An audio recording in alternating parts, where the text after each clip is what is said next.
right, good evening, everybody. This is Friday, May the 16th, and this is the Behavioral Economics of Global Affairs. It's very good to be here. Unfortunately, we could not have our regular class at UFRPE, but here we are. Let's work online one more time. Boa noite, pessoal. Bem-vindos. Hoje é dia 16 de maio, nós estamos aqui numa segunda sessão online dessa semana. Infelizmente, a nossa cidade está sendo atacada aí por muita chuva. A gente não pôde fazer nosso encontro lá dentro da UFRPE. Mas vamos aproveitar aqui os recursos da tecnologia e vamos começar aqui a nossa atividade, tá? For tonight, basically, we have very simple tasks at hand. We want to check the answers for the first list of exercises. By the way, the grades were very nice. Então, nós vamos checar aqui as respostas para a primeira lista de exercícios. As notas foram muito boas, mas enfim, vamos só dar uma olhadinha rápida. And then, we're going to start a new topic, which is the prospect theory. I have already submitted the new set of class notes in our WhatsApp group, ok? Eu já submeti para vocês aí um novo conjunto de fichas de aula, está lá no grupo do WhatsApp. Aí quem quiser pode baixar para eventualmente fazer alguma anotação, e eu vou projetar aqui daqui a pouquinho. All right, any questions before I start? Alguma pergunta antes da gente começar? Nope. All right, then. Fred, conseguiu chegar em casa ou ainda está no trânsito? Oi, professor. Boa noite aí para todo mundo. Hoje foi home office, né? Não saí de casa, não. Ah, tá. Quem que foi que botou uma foto lá no meio do trânsito? Lá, deixa eu ver, achei que fosse você, mas não foi, não. Foi Adriano. Foi Adriano, né? Adriano é que está no engarrafamento, coitado. All right. But then again, let's go. We're going to record this, and people who could not show up tonight, they will have the chance to watch it later, okay? All right, then. So let me start sharing with you here my screen. And we're going to have a look at the first list of exercises. First of all, you can see that the grades are really good. So most of you got 10s. 8 people got grade 10, straight A. 5 people got 9, and 3 people got 8. But that's pretty good performance, in my opinion. So let's take a look at the questions in which at least one person did not get it right. The first one, everyone got it right. The second one, everyone got it right. The third. All right, so here. Question 4. According to Herbert Simon's work on bounded rationality, our minds must be understood considering the environment in which they evolved. De acordo com o trabalho de Herbert Simon sobre racionalidade limitada, nossas mentes devem ser compreendidas tendo em vista o ambiente em que evoluímos. So just one person thought it was wrong, but it's actually true. Então é uma maneira de entender melhor aquilo que parecem ser erros ou deslizes ou equívocos da nossa mente. Na verdade, alguns daqueles equívocos, se não a maioria deles, fariam total sentido se a gente estivesse naquele ambiente lá da savana africana. All right, so here we got 2 people making mistakes. So let's take a look at this question 5. True or false?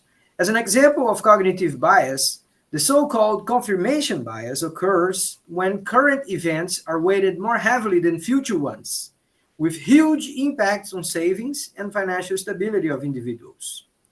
Pessoal, essa descrição aqui, ó, de que eventos atuais são valorizados mais fortemente do que os futuros, com enormes impactos sobre decisões de poupança e estabilidade financeira, essa é a descrição do viés do tempo presente, e não do viés de confirmação.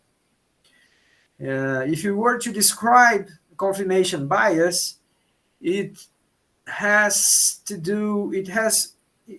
the case when we look at reality and we search for evidence that will confirm our first opinions, our previous opinions. Então, o viés de confirmação tem a ver com aquela tendência que nós temos ao observar a realidade de buscar elementos que confirmem a nossa pré-concepção, nossa impressão inicial. So, yeah, this was a wrong description of confirmation bias. It was false. Question 6. Check the picture and indicate among the options which one best describe what is being visually represented. Aqui a gente tem que ir lá para outro lado para ver a foto. Questão 6. A questão 6 apresenta essa foto aqui, pessoal. Olha, o senhor está com a mão na cabeça aqui, pensando só em bronca. Pensando em problema, crise, estresse, impostos, pagamentos. So, if you keep thinking about bad things, and you worry too much, and you only think about these bad things, well, it turns out that your perception of reality gets polluted by those thoughts, gets, selective, and we start only observing in reality bad things. Então, essa situação aqui é o que a gente chama de um viés atencional. A nossa percepção da realidade é profundamente afetada pelos nossos pensamentos mais recorrentes. Se a gente só pensa em coisa ruim, tristeza, desgraça, morte, destruição, é só isso que a gente consegue ver em volta de nós. A gente perde a capacidade de ver outras coisas. All right, so it was supposed to be attentional bias here, okay? The third option. All right, let's have a look at question 7. Question 7. Oh, everybody got it right. Question 8. Wow, lots of people got it wrong. Check the picture again. Which one best describe what's being visually represented? Qual que é a imagem que melhor representa, ou descreve o que está sendo representado? Aí na questão 8, a gente tem essa foto aqui, ó. You have lots of words yes written on a white page, but then looks like someone decided to connect the dots and somehow express the word no out of many words yes. Então, parece que alguém fez muita força para dizer que naquela tela existia uma palavra não, porque saiu conectando sim, sim, sim, sim, sim, de tal forma que gerasse a palavra no. All right, so what is this here? This is an example of confirmation bias. Viés de confirmação. Quando a gente, mesmo estando pulando na nossa cara um monte de vezes a palavra sim, yes, a gente dá um jeito de enxergar aquilo que a gente quer, a palavra não. So, this is an illustration of confirmation bias. We were supposed to mark the last one here, okay? Let me see how you guys did on question 9 and question 10. Question 9, everybody got it right. And question 10, let's see. Check the picture, indicate which one best describe what is represented. Tá, então aqui tem uma frase dizendo, sabia, pelo jeito, todo esse esforço de pesquisa era desnecessário. Tá, então, qual que é a foto que a gente está vendo aqui? É essa aqui, ó. We knew that already. A gente já sabia isso. Seems like we didn't need to do the research after all. Parece que a gente não precisava ter feito essa pesquisa depois de tudo. Então, aqui é um exemplo de hindsight bias, que é viés do ponto cego. A gente tende a achar que as coisas são óbvias depois que a incerteza se desfaz.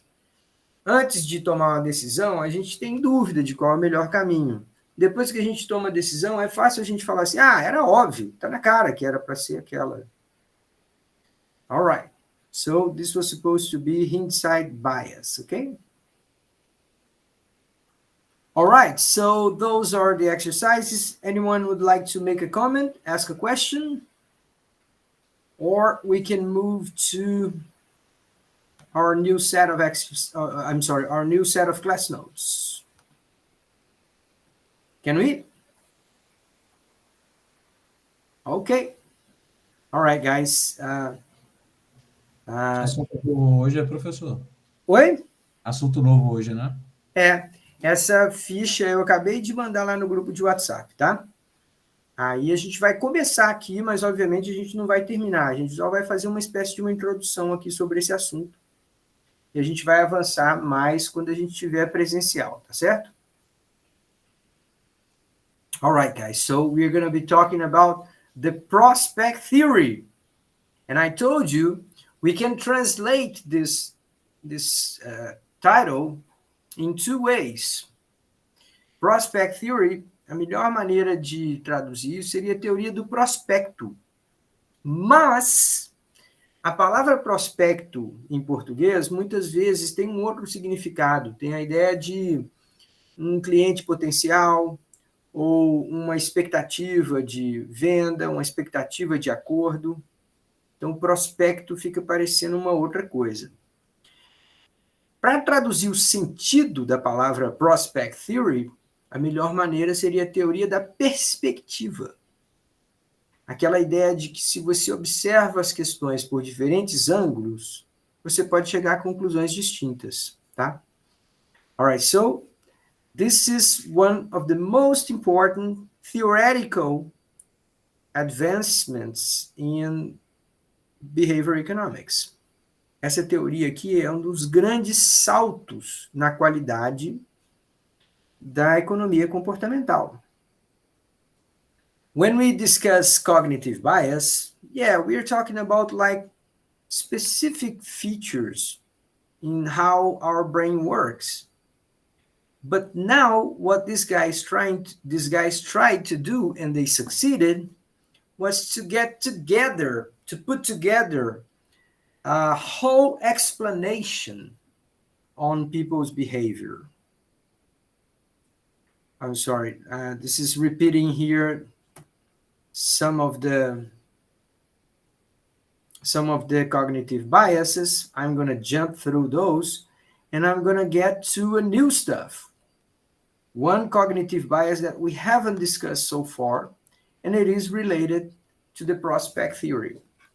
It is called loss aversion. Now, let me explain to you this expression because it's easy to get confused and to think that we are talking about the same thing as risk aversion. So let me make a distinction between these two things, okay?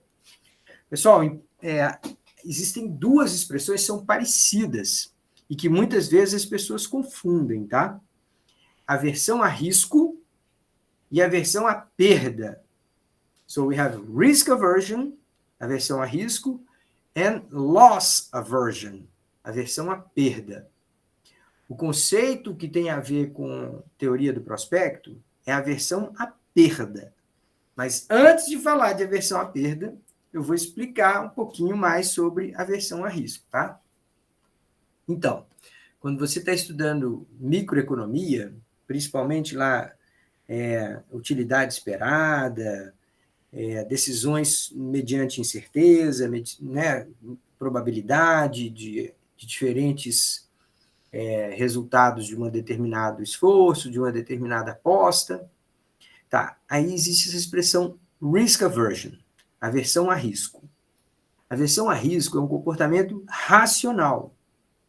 Por quê? Porque imagine que você tivesse duas alternativas, de você se alimentar, comer bem e não correr risco nenhum, ou você comer um outro prato que também parece ser saudável, mas já te disseram que ele é muito propenso a envolver, sei lá, algum tipo de intoxicação alimentar e tal. Bom, se você tem 2 refeições e elas duas são ótimas e tal, em geral você vai falar assim, não, eu quero aquela que não gera risco, não gera nenhum tipo de probabilidade de perda. E se você tiver que comer aquele outro prato lá, você só vai aceitar fazê-lo se alguém te disser assim, olha, é um pouco arriscado, mas ele é muito gostoso. Em outras palavras, se tivesse uma compensação pelo risco envolvido. Esse tipo de comportamento é mais comum de acontecer no mercado financeiro. Você pensa assim, olha, tem duas alternativas de investimento. Uma delas tem um retorno pequeno, mas, enfim, é uma boa alternativa lá de investimento. A outra, ela tem um retorno bem grandão, só que ela é muito arriscada. Aí você vai pensar assim, bom, será que vale a pena? Será que vale a pena eu me expor a um risco? Em outras palavras, a gente só aceita se expor a um determinado risco se a gente acredita que o retorno vai ser muito maior, né? Que vai ter uma compensação para correr risco. Se tiver 2 alternativas de investimento, as duas, o retorno esperado é de 15% ao ano, uma delas é muito arriscada e a outra não é, ninguém vai pegar a arriscada. Todo mundo vai querer só a que não tem risco, né?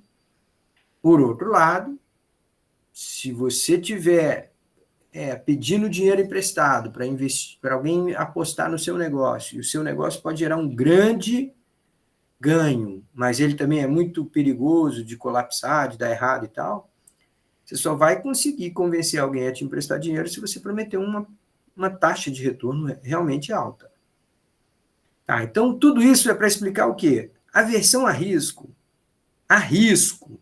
é um comportamento totalmente racional e previsível, dentro do que a gente chama de racionalidade, tá? All right. Having explained that, now let's talk about other thing, okay? Another thing, which is called loss aversion. Aversão à perda. O desconforto de perder alguma coisa é muito maior do que o benefício, a satisfação de ganhá-la. In order to explain this idea of loss aversion, I'm going to give you a situation, okay? I'm going to describe to you a situation, first in English, and then I will repeat that story in Portuguese, okay? But let's take a look at the story in English first, okay? Suppose that you woke up in the morning, and as you were preparing to leave your house, you check the pockets in your trousers, and you realize that you lost 100 reais. Você começa a bater nos bolsos lá da sua calça, putz, perdi 100 reais. So, initially, you're going to start looking throughout your house, and you're going to get worried the whole day. But let's suppose that when you come back late at night, you are still feeling sad because you lost 100 reais. But then you decide to check on your shirt, the pocket of your shirt, which you have already sent to laundry. So you check that, and then you find your 100 reais. Now, after a situation like this, would you say that you're feeling happy or unhappy? Let me explain the story in Portuguese now, and then I will repeat the questions for you guys, okay? Suponha que você acordou de manhã, chegou lá na sua... bateu ali nos bolsos da sua calça na hora que você estava vestindo, e você percebeu que você perdeu uma nota de 100 reais. Aí você passa o dia inteiro aperreado, pensando, puxa vida, perdi essa grana, e agora, o que eu vou fazer e tal? Vocês estão vendo a tela normal, gente? Estão vendo a tela com a apresentação?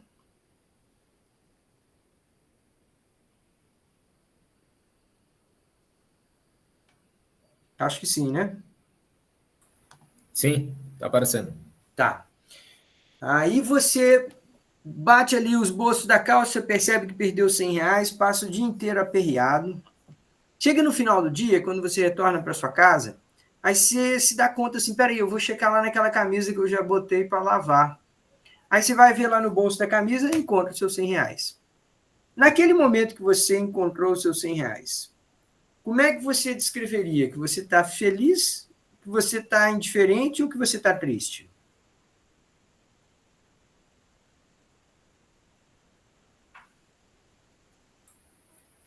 Para mim, feliz, né? Feliz, bom né? demais. Já pensou? Pois é, agora vamos pensar aqui comigo, tá, gente? Se você, no início da manhã, achava ter perdido R$ 100, no final do dia você descobriu que não tinha perdido, que você voltou a ter aqueles R$ 100, não era para você estar nem feliz nem triste. Porque você perdeu R$ 100, depois recuperou os R$ 100. Era para você estar indiferente. O que é que faz a gente ficar feliz quando a gente simplesmente deixou de ter uma perda? Perceba que primeiro você perdeu os R$ 100, depois você recuperou aquela perda de R$ 100. Só que, no entanto, você fica feliz. Essa sensação de felicidade, ela não é puramente racional. Se você quiser programar um robô para simular o comportamento humano, usando simplesmente a lógica, ele não consegue ficar feliz. Ele vai falar assim, não, perdi R$ 100, estava triste. Encontrei os R$ 100, deixei de ficar triste, mas não fiquei feliz. Eu só estou no 0 a 0 agora. O ser humano não. O ser humano, quando ele deixa de ter uma perda, a satisfação é maior. Então, perder R$ 100 dói muito mais do que ganhar R$ 100. Quando você deixou de perder R$ 100, o benefício que você teve é muito maior do que se você tivesse ganhado simplesmente R$ 100. Se estivesse andando na rua, Professor, é como se diminuísse. É como se diminuísse a dor em 50%. Exatamente. A proporção é justamente essa, viu, Adriano? É de 2 para 1. Se você estivesse andando na rua, muda a história. Se você estivesse andando na rua e achasse uma nota de R$ 100, você ia ficar feliz. Talvez você ficasse um pouco preocupado, pensando assim, putz, será que quem perdeu não vai fazer falta essa grana? Mas eu não tenho como devolver, porque se eu perguntar para as pessoas, todo mundo vai dizer que era ele o dono e tal. Então, não tem jeito e tal. Mas você fica feliz. Se você tiver perdido e recobrar, você fica muito mais feliz. A perda de R$ 100 dói muito mais do que ganhar R$ 100. All right, so this is what we call loss aversion. The discomfort, the pain that you feel when you lose something, it's much more intense than when you simply gain something, all right? Esse conceito de loss aversion foi desenvolvido a partir dessa teoria do prospecto e ela é, daí em diante, estudada por muitas pessoas. But let's go back to the beginning of this story, okay? The beginning of this story is in 1979. Check this out. March 1979, which means 46 years ago. Almost my age, this paper, okay? So these two guys here, Daniel Kahneman and Amos Tversky, these two guys decided to write a paper. And they sent this paper to one of the most prestigious reviews, journals in economics, Econométrica. Então, esses caras, que nem são economistas, escreveram um artigo e mandaram para uma das revistas mais importantes, mais influentes da economia. Essa revista chamada Econométrica. Now, not only the guys published the paper, which means the journal accepted their papers and published it, but also this was the most cited paper in the history of economics. Olha só, gente, 2 psicólogos mandam um artigo para uma das revistas mais influentes de economia não apenas a revista aceita publicar o artigo deles, como ainda hoje, esse artigo é o artigo mais citado na história da economia. Pensa nisso. So it's the most successful piece of publication in history of economics. A publicação mais bem-sucedida da história da economia é esse artigo. Ele é o mais citado da história da economia. Now, you may look and say, wow, these two guys must be like geniuses, right? How they made it? How did they make it?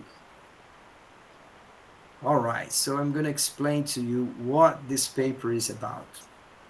Esses caras, eles passaram anos colecionando histórias e evidências sobre os chamados paradoxos da economia. Circunstâncias que a teoria econômica não conseguia explicar, deixava ali de lado e tratava aquilo como sendo alguma anomalia, alguma exceção à regra. Mas uma coisa que fosse pouco importante, uma coisa que não fosse afetar as teorias. Now, these guys did quite the opposite. They took all the supposed anomalies and they started working on them, trying to understand them, and most of all, trying to come up with a better theory in which those anomalies would actually be explained. Então, esses caras fizeram o caminho contrário. Em vez de deixar para escanteio lá as anomalias, os paradoxos, as coisas que a teoria econômica não explicava, eles abraçaram essas anomalias, começaram a estudá-las e desenvolveram uma teoria que explicava por que aquelas coisas aconteciam. Alright, so these guys were really daring. Eles foram muito corajosos. E eles criaram isso que a gente chama hoje de The Prospect Theory. An Analysis of Decision Under Risk. Uma análise da decisão sob risco, mediante risco, tá?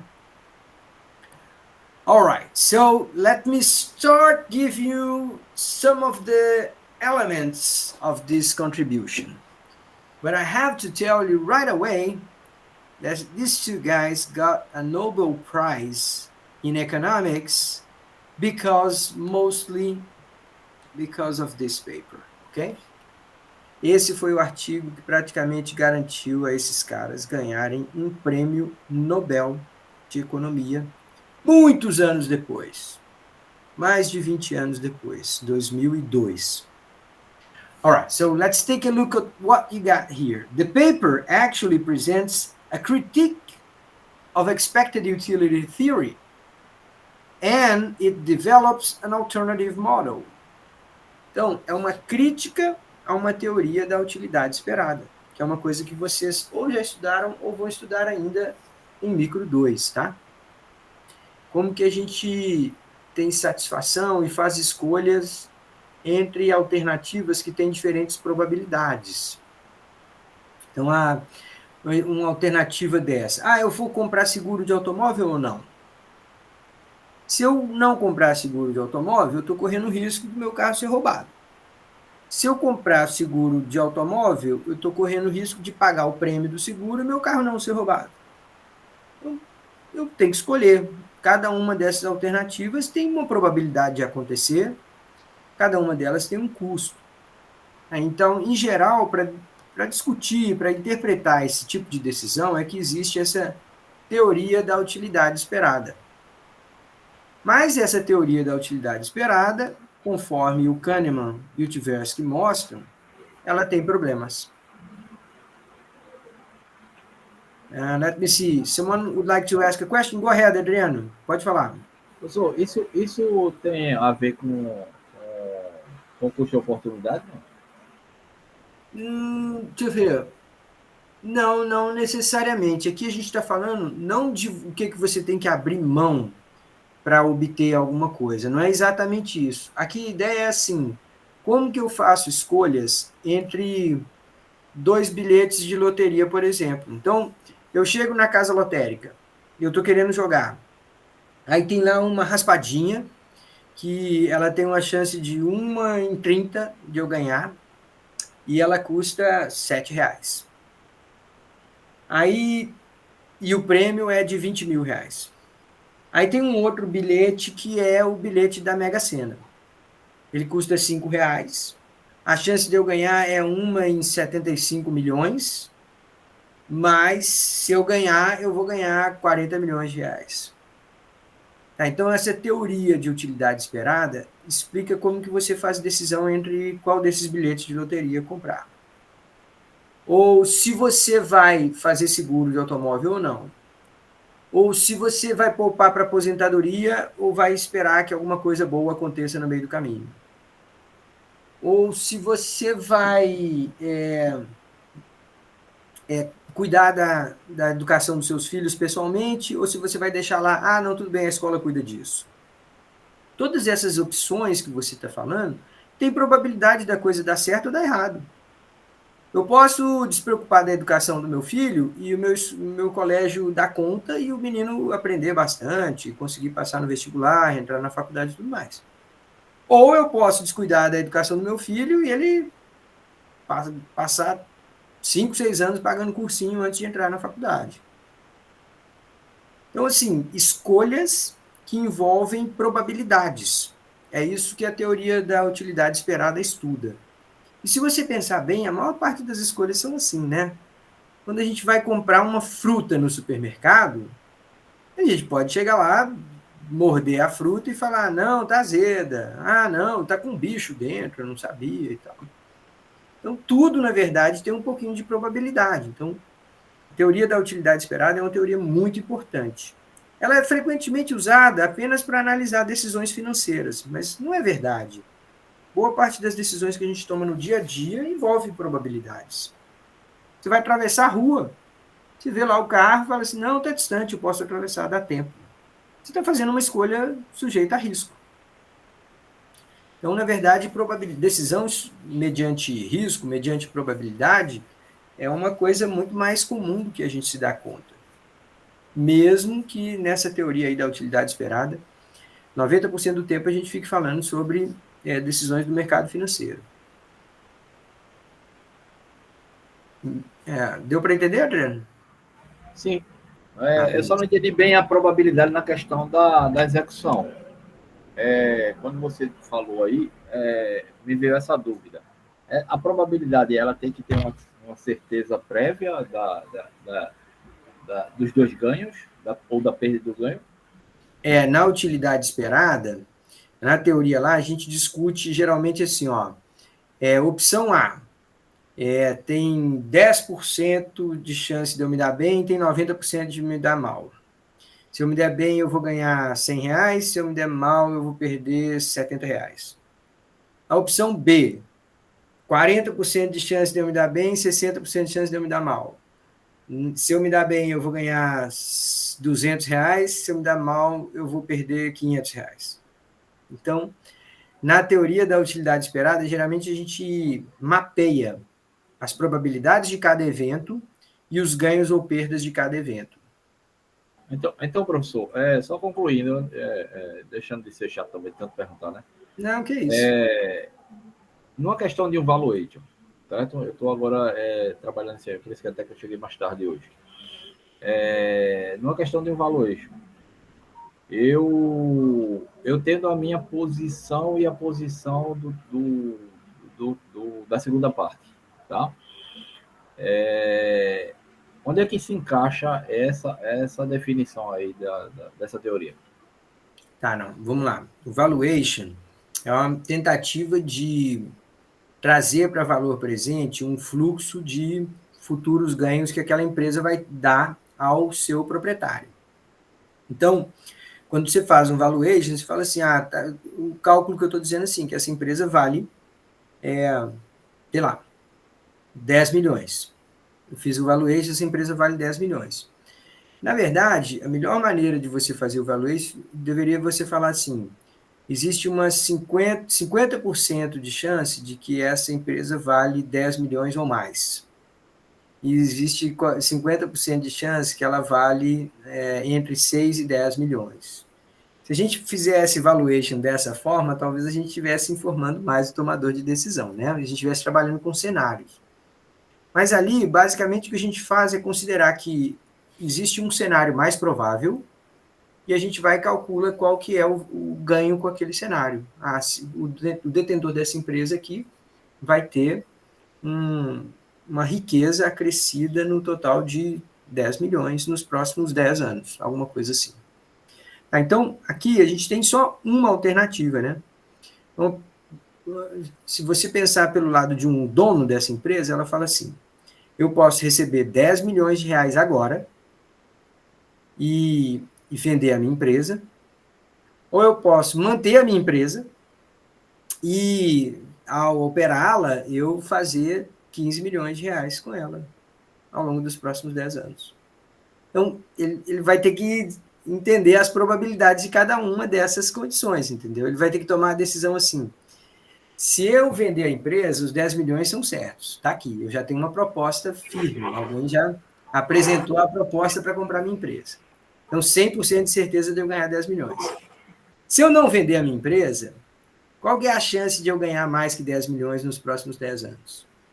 Então, se eu tiver muito seguro de que minha empresa tem um cenário muito favorável à frente e tal, eu falo assim, olha, eu entendo que o seu valuation e o seu cálculo deu 10 milhões, mas eu conheço muito bem esse mercado e eu acho que eu vou fazer mais dinheiro que isso. Então a pessoa pode optar pela outra alternativa, que fala assim, não, eu tenho 70% de certeza de que eu vou fazer 12 milhões ou mais nos próximos 10 anos. Aí eu estou colocando nesses termos, entendeu? De duas alternativas com probabilidades diferentes. Então é mais para quem vende do que para quem compra, né? Não, para quem compra a mesma coisa. Para quem compra, o cara pode falar assim, eu posso manter meu dinheiro, meus 10 milhões no mercado financeiro rendendo 15% ao ano. Ou eu posso comprar essa empresa e fazer uma taxa de retorno de 32% ao ano. Então, ele também vai ter sempre a alternativa de comprar ou não comprar, o outro vender ou não vender. Mas aí, a teoria do prospecto, a teoria da utilidade esperada, que é a teoria convencional, ela lida com esse tipo de situação. E aí, esses caras vieram falar assim, essa teoria da utilidade esperada pressupõe um grau de racionalidade que não é humano. A racionalidade humana é diferente. E aí eles começaram a desenvolver essa teoria do prospecto, que fala assim, eu vou mostrar como que na prática as pessoas tomam decisão. E não é com essa utilidade, com essa, digamos assim, com essa racionalidade pura que um robô tomaria, entendeu? Alright. Alguma outra questão, alguma outra pergunta? Eu sei que vocês não conhecem essa teoria, muitos de vocês não conhecem essa teoria. Depois eu posso tentar achar um vídeo aí disponível na internet que dê uma trabalhada geral assim nos conceitos da teoria da utilidade esperada. Mas eu acredito que vocês vão estudar isso em micro 2, tá? Alright, so let me go back here and show you some of the elements of this theory, okay? First of all, certainty effect. People underweight outcomes that are merely probable in comparison with outcomes that are obtained with certainty. Então, aqui, deixa eu explicar para vocês, gente, esse efeito certeza. Se eu disser para você assim, olha, tem duas alternativas. Uma, você paga R$ 1.200 e você tem 99% de chance de quando você chegar no aeroporto para pegar o seu voo, seu assento vai estar lá protegido. Beleza, se eu pagar R$ 1.200, tem 99% de chance de eu poder pegar meu voo. Tudo bem. Aqui, ó, se você quiser fazer um joguinho aqui comigo, companhia aérea, tem o seguinte, tem um esquema de venda especial que é assim, se você pagar R$ 1.280, um pouquinho mais caro, aí eu te dou 100% de chance de você tomar o seu voo. Aí você pensa assim, pô, a diferença de um bilhete para outro é R$ 80. Mas será que eu quero correr 1% de chance de chegar no aeroporto e não poder embarcar? A verdade é que quando a gente compara alguma coisa que tem 99% de chance e que tem a outra que tem 100% de chance, a gente acha muito ruim não ter certeza. Quer ver? Eu vou dar um outro exemplo. Suponha que eu diga para vocês assim, pessoal, olha, estou gostando muito de assistir, de fazer essa aula aqui com vocês, eu quero garantir para vocês que a chance de eu terminar a aula hoje e nenhum de vocês ter tido um ataque cardíaco é de mais de 99%. Se eu falar isso para vocês, você fala assim, como assim? Não é 100%? Mas não é, a vida não é garantida, não. Não, peraí, Luiz, eu acho que eu não vou fazer essa aula, não. Você está falando que eu tenho chance de morrer? Não, o que eu estou dizendo assim, olha, tem mais de 99% de chance de você sobreviver a essa aula. Mas como assim? Não é 100%? Quer dizer, qualquer desvio da ideia de 100% tende a gerar um enorme desconforto na gente. Quando a gente compara alguma coisa muito provável com uma outra coisa que é 100% garantido, a gente tende a colocar um valor muito baixo, mesmo que a probabilidade seja de 99%. Então, a gente acha que a diferença de qualquer coisa próxima de 100%, mas não exatamente 100%, a gente acha aquela diferença grande demais na maior parte das vezes que a gente toma decisão. Mas é menos impactante do que se disser que vai morrer com 5%, né? Claro, claro. Se a gente apresentar de outra forma, tem aquele efeito enquadramento, né? Framing effect. Se a gente apresentar com outra probabilidade, de outra maneira, a mesma probabilidade, as pessoas podem ter um impacto maior. Mas aí, gente, olha só. Let me just give you an example, a palpable example of this, okay? Think about this. I drive a car from home to work. At home, my car is completely safe because we have like security, hired security in our condo, ok? Então, a chance de roubarem meu carro em casa é praticamente zero. Nunca teve um assalto a automóvel, um roubo de automóvel aqui no condomínio onde eu moro. Eu saio com o carro, vou para a universidade. Dentro da universidade, a chance de roubar é praticamente zero. Eu só estaciono o carro lá todos os dias. Nunca teve caso de roubo de automóvel na universidade. Então, a probabilidade do meu carro ser roubado é muito baixa, porque eu só dirijo da casa para a universidade, da universidade para casa, e quase nunca paro em outro lugar, e nesses lugares a chance de ele ser roubado é praticamente zero. No entanto, eu pago seguro de automóveis. Você fala, espera aí, você paga seguro de automóvel, mesmo a chance de seu carro sendo roubado é zero? Ah, não, mas você está preocupado com batida, você não está preocupado com... Não, tudo bem, mas meu ponto é assim, mesmo que a chance da minha perda seja muito, muito pequena, que eu tenho 99,9% de chance que eu não vou perder meu carro, eu prefiro ir lá e ter 100% de chance. Eu prefiro ir lá e pagar seguro. Então, essa ideia de que a gente não quer correr risco algum e que a gente está disposto a pagar, às vezes, até mais para não correr risco, essa é a que a gente chama de certainty effect, efeito certeza. We prefer to get probability as close as possible, if not exactly 100%. The other possibility here, it's on the opposite side of the problem. We tend to overweight low probabilities. Mesmo coisas que têm probabilidades muito pequenas, a gente tende a acreditar nelas. Então vamos lá, chega final de ano, minhas filhas juntam aqui comigo e falam assim, papai, vamos fazer o jogo da Mega Sena da virada. Eu falo assim, ô filha, a chance da gente ganhar é tão pequena, mas tão pequena, tão ridiculamente pequena. Ah, não, papai, lá vem você com a sua matemática e tal, não sei o quê. Quer jogar.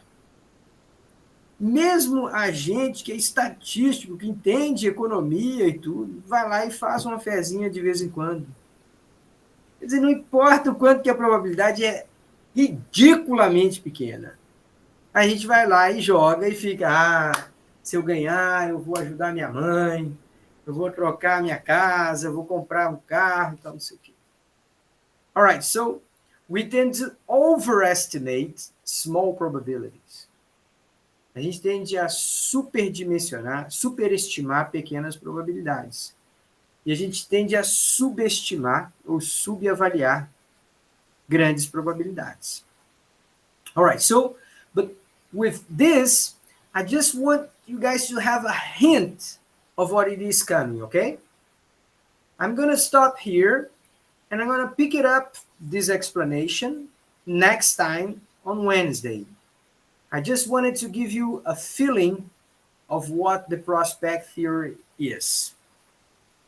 Pessoal, eu estou explicando que eu estou parando por aqui a explicação, que eu queria só hoje mesmo dar essa introdução, essa ideia do que é a teoria do prospecto.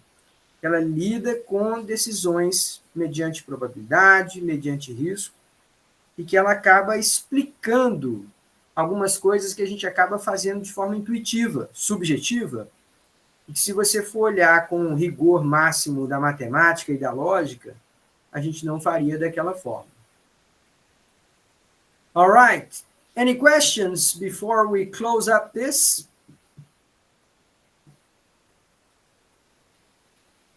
No? All right, guys. So here's the deal with you. I'm going to send you a suggestion of a video about the expected utility theory, ok? Vou mandar para vocês um vídeo sugerido. Mandar, né? Oi? Vai mandar esse vídeo, né? Vou mandar um vídeo só para quem tiver curiosidade sobre a teoria da utilidade esperada. E tem alguma tarefa hoje? Tem alguma tarefa em relação à chamada? E eu vou colocar uma tarefa para vocês também, mas eu vou escrever a perguntinha lá no nosso grupo de WhatsApp, tá? Vai ser uma pergunta, eu vou pedir que vocês escrevam uma frase ali, um parágrafo mais ou menos, sobre o que vocês acharam daquela pergunta, ou como que vocês analisaram aquela pergunta. É sobre o assunto que a gente está discutindo agora, tá? Eu vou deixar uma pergunta lá e quando a gente se encontrar na quarta-feira, por favor, traga numa folha de papel, pode ser escrito à mão, a resposta para essa pergunta também. Ok, professor. Valeu? Mande para eu entender, porque nós tínhamos aula na íntegra, né? Aí, o vídeo vai também, né? Aí você assiste o vídeo e aí... Desculpa aí o atraso, porque o trânsito está... Sem problemas. No problem. All right, guys. So I'll see you next time. Enjoy your Friday. Be safe. Boa noite aí a todos. Boa noite, bom final de semana. Obrigado. Valeu, bom final de semana.